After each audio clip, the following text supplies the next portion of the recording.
வணக்கங்கண்ணு, இது சிங்கப்பூர் மண்ணு.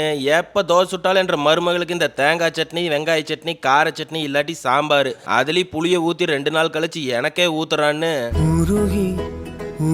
உங்களை பத்தி உங்க மாமியா ஊரேகமா உருட்டுதா? அட பயப்படாம சொல்லுங்க. சொல்லத்தான் நினைக்கிறேன், சொல்லாமல் தவிக்கிறேன். தவிக்க வேண்டாம், துவைக்க வேண்டாம், கத்திரிக்காய் உருளைக்கிழங்கி ஒட்டுக்கா போட்டு நான் சொல்ற மாதிரி கடைஞ்சி எடுத்துட்டு போய் சூடா மேல ஊத்தி விடுங்க.